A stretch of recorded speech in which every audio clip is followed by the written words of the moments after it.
The camera is already moving. Julian Cross walks toward the entrance of Maison Leo. Phone raised, already live. For 0.2 million viewers watching in real time. All right, we're live. You guys asked me to hit this place for months. Supposedly, there's some mysterious owner nobody's ever seen. Some ghost who built a whole empire and just disappeared into the kitchen. He stops outside, lets the camera pan up the facade. No giant sign, just a small brass plate near the door. No reservation. No problem. Let's see if the mystery is worth the menu. He pushes the door open without waiting. Inside, warm light, quiet luxury.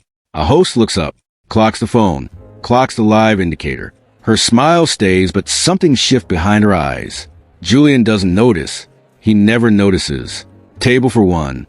And yes, we're filming. He had 4.2 million witnesses. Not one of them knew what was about to happen to him. Before we go back inside that restaurant, you need to understand one thing. The man Julian was about to humiliate, he didn't own a table in that building. He owned the building, and 211 others just like it. If you are new here, this channel is where the powerful get exposed and the humble get everything they deserve. Hit subscribe and stay with me. Because tonight, Julian Cross is about to destroy himself on his own live stream, and every second of it is already recorded. Julian Cross did not become famous by being kind. He built his platform review by review, each one sharper than the last, each one designed to leave a mark. Chefs feared his name. Restaurants braced when they saw his face. And his audience, 4.2 million strong, showed up every single time to watch something burn. Tonight, he had chosen Maison Leo. And in the kitchen, the owner of Maison Leo had been watching Julian's stream for 11 minutes already. He had seen everything, and he had already decided how tonight was going to end. The host, a composed woman named Claire, approached Julian the moment he stepped inside. "Good evening.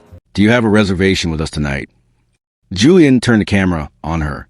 "I don't do reservations. Reservations are for people who aren't sure they'll get in." Claire held her expression perfectly. "We're fully booked this evening, sir, but I can put you on our wait list, and we typically see availability within 30 minutes. Julian smiled at his camera. 30 minutes.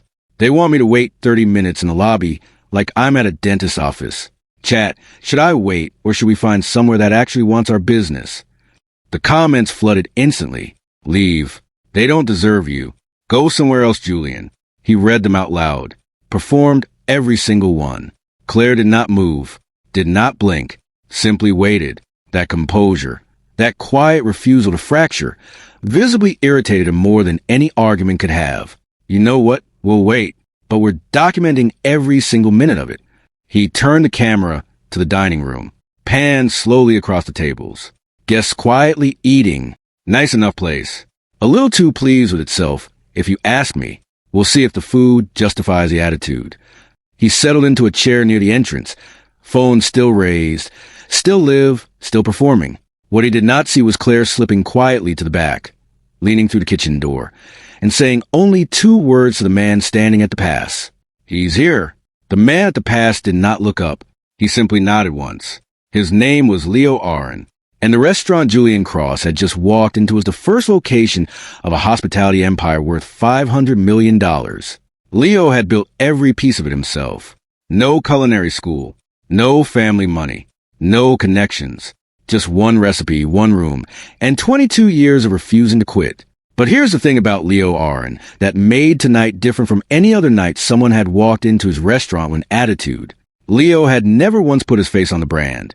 Not one interview, not one press appearance, not one photograph in a single publication in 22 years.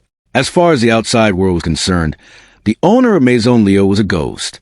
Julian Cross had just walked into a ghost house, live, in front of 4 million people, and the ghost was already watching. In the dining room, Julian had begun narrating the decor, walking slowly along the edge of the room, filming everything with the confidence of a man delivering a verdict he had already written. Okay, so the interior is trying very hard. Someone spent a lot of money making this place look effortless, and it almost works. Almost. But you can feel the calculation behind it. Nothing here is actually spontaneous. Everything has been placed, controlled. It's the kind of restaurant that's more interested in the experience of fine dining than in actually feeding you well. He pointed the camera at a couple near the window. They glanced over, said nothing, returned to their meal. $400 a head minimum in a place like this. You know what that buys you? The right to pretend you have taste. The right to sit in a room designed to make you feel like you belong somewhere you probably don't. In the kitchen, Leo listened to every word to the door Claire had left deliberately open. He said nothing, picked up his knife, kept working. His sous chef Priya watched him from across the pass. He's going to be difficult tonight.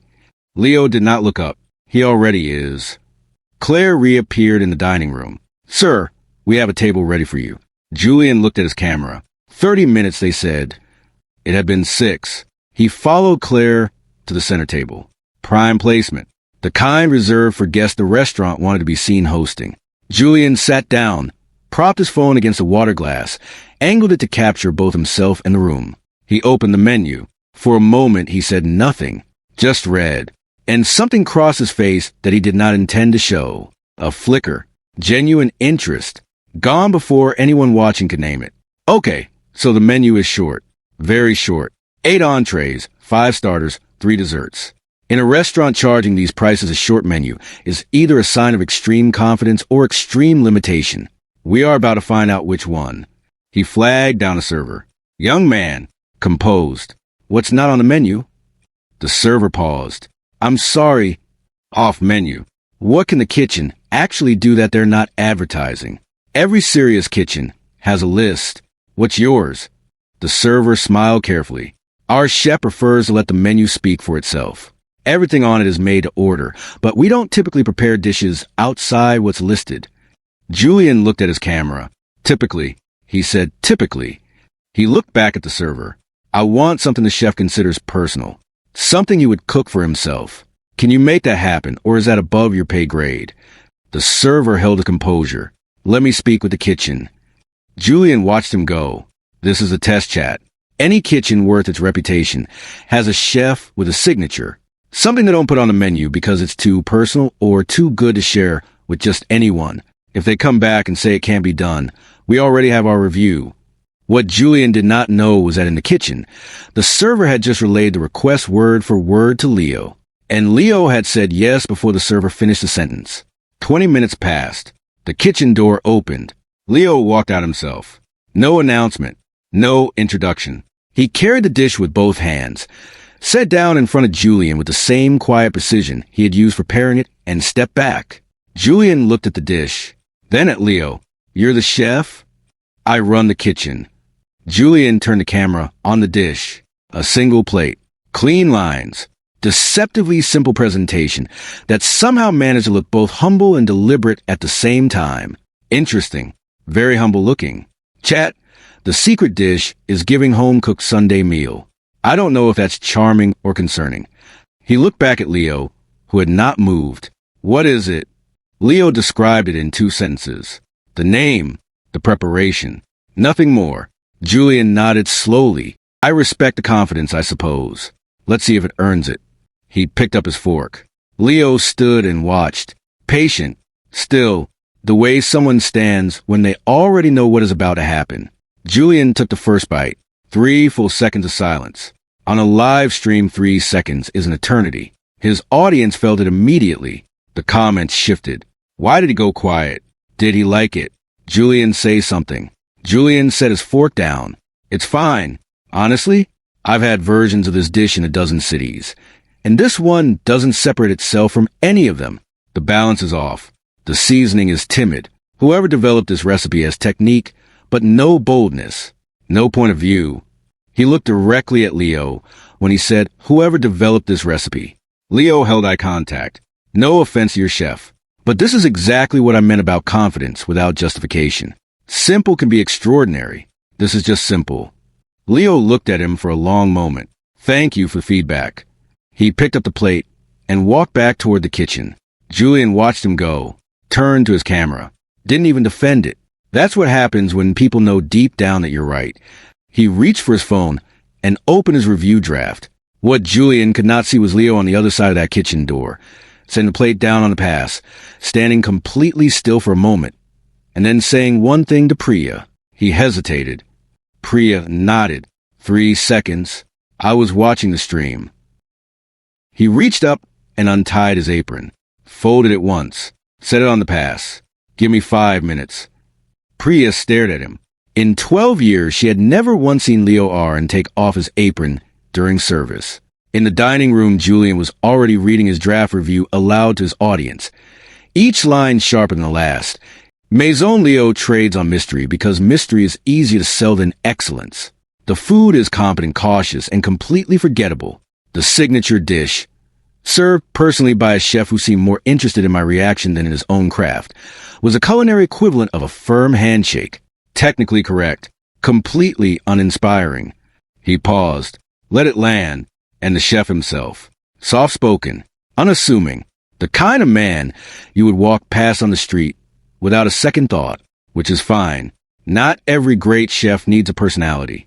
But this one doesn't have the food to compensate either. The comments exploded. Finish him, Julian. Post it. This place is done. He smiled at the camera. We're going to post this live. Right here, right now from the table. Let them watch it go up. He turned back to his phone. He did not hear the kitchen door open behind him. He did not hear the footsteps cross the dining room. He did not notice the room go quiet around him, one table at a time. The way a room goes quiet when something is about to happen that everyone can feel before it begins. He only looked up when the chair across from him moved. Leo sat down. No apron. No introduction. He placed both hands flat on the table and looked directly at Julian with the kind of calm that does not come from composure. It comes from certainty. Julian recovered quickly. He always did. Oh, the chef wants a conversation. Chat, this is new. He angled the phone to include Leo in the frame. Leo looked past Julian, directly into the camera lens, directly at the 4 million people watching. Good. That's exactly what I need. And in that moment, before he said another word, something shifted in the comment section that Julian had not seen happen in 4 years of live streaming. His own audience went quiet. All right, you have the floor. Defend the dish. Leo did not look at Julian when he spoke. He kept his eyes on the camera lens, on the 4 million people watching. I'm not here to defend the dish. The dish doesn't need defending. I'm here because you called it forgettable on a live stream, and I want your audience to have accurate information before you post anything. Julian smiled. Accurate information. Okay, chef, go ahead. Leo reached into his jacket and placed his phone face up on the table. The recipe you ate tonight, the one you called timid, I developed it when I was 23 years old in a kitchen with one working burner and no ventilation. I spent 14 months getting the balance right. Not because I was being cautious, because I was being precise. There's a difference, and you do not know it. Julian opened his mouth. Leo continued. That dish was the first thing I ever sold professionally. 140 covers in the first week out of a room the size of this table. The week after that, I had a line outside the door. 3 months later, I had my first investor meeting. Not because I went looking for one. Because someone ate that dish and could not stop thinking about it for 3 days afterward. Julian's smile had not moved, but something behind it had. That's a compelling origin story. It still doesn't change what I tasted tonight. Leo unlocked his phone, turned it to face the camera. This is the original incorporation document for Arn Hospitality Group, filed 22 years ago. This location was the first. There are now 212. Julian stared at the screen. The comment section detonated. Wait. Is he the owner? Julian, you need to stop talking. Julian, he owns the building. Julian did not look at his comments. He could not look away from Leo. Leo kept talking. The same pace. The same tone. Unhurried in the way that a man is unhurried when he has already won and is simply waiting for the other person to understand it. The dish he described as a culinary equivalent of a firm handshake generated the first $4 million his company ever made. It is on every menu across every location. Unchanged, because it is never needed to change. He put the phone back in his pocket. You told your audience my seasoning was timid. I spent 2 years calibrating that balance. 2 years in a kitchen I could not afford to heat properly in winter. You told them I had no point of view.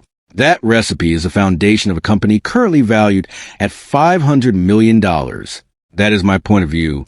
It has been for 22 years. The dining room was completely silent, not the uncomfortable silence of a scene unfolding. the held breath silence of people witnessing something they already know they will remember. The kind of silence that only happens when everyone in a room understands simultaneously that they are watching something that cannot be undone. Julian's live stream viewer count was climbing, not because his audience was with him anymore, because they were watching him lose. He looked at his camera, then at Leo, then at his camera again. For the first time in 4 years of building a platform on the destruction of other people's work, Julian Cross had nothing to say, not because he was ashamed, not yet, but because for the first time in 4 years someone had sat across from him with more facts than he had performance. And performance, without fact behind it, is just noise. Leo gave him 10 seconds of silence. Then he stood, straightened his jacket with both hands, the small deliberate gesture of a man reclaiming the room he had never actually left. He looked at Julian one final time. You're welcome to finish your meal, but after tonight you will not be permitted entry into any of our locations. Any of the 212. Permanently. Julian said nothing. Leo turned to the room. I apologize for the disruption. Tonight's dinner is on the house. All of it. For one beat the room held its breath. Then it broke. Not polite applause. Not performative graciousness. The real kind. The kind that starts in one corner before anyone decides to begin and moves through a room because it cannot be contained. The kind that means everyone present felt something they needed to release, and this was the only appropriate way to do it. Julian sat at the center table. Alone, he looked at the dish in front of him, mostly uneaten. The dish he had called timid. The dish that had built an empire before he had his first camera. He picked up his fork, took one more bite, set it down, said nothing, because there was nothing left to say that would not make it worse. And somewhere on the other side of the kitchen door, Leo Aaron picked up his apron from the pass, tied it back around his waist, and returned to the stove. How do you feel? She asked. Leo checked the flame, adjusted it slightly. I feel like we have 12 more covers to get through before close. He picked up his knife. Let's not fall behind. The review never posted. Julian closed the draft at 11:47 that night. No explanation. No follow-up stream. No statement to his audience. Just silence. By midnight, the clip was already moving. Not his clip. Someone else's. A woman seated 2 tables away had recorded the entire exchange on her own phone. Wide angle. Clear audio. Both men visible. She had uploaded it before Julian's car reached the end of the block. By 2 a.m. it had 400,000 views. By sunrise it had 3 million. By the following afternoon it had 11 million, and was still climbing. The comments were not about Julian anymore. They had moved past him the way a storm moves past something it has already flattened. The comments were about the dish, about the 14 months, about the single room with one working burner, about a man who had built $500 million in silence and had never once asked anyone to know his name. People who had eaten at Maison Leo appeared in every thread, dozens of them, hundreds, all describing the same moment. The pause after first bite, the 3 seconds Julian had tried to bury underperformance. He knew, someone wrote. You could see it in real time. He knew it was extraordinary, and he lied anyway. That line got 47,000 likes before the day was over. Julian's management released a statement 48 hours later. Brief, carefully worded, confirming he would be stepping back from content creation to reflect and recalibrate. The language was designed to leave a door open. The door did not open. His channel lost 200,000 subscribers in the first week. Brand partnerships that had been in negotiation for months went quiet without explanation. The agencies stopped returning calls. Not publicly, not dramatically. Just a slow, deliberate silence of people in the business of reputation, deciding whose reputation was worth being near. Within 30 days, Julian Cross had gone from one of the most recognizable voices in food media to a case study in the thing his entire platform had been built on. The consequences of being wrong in public. Leo gave no interviews.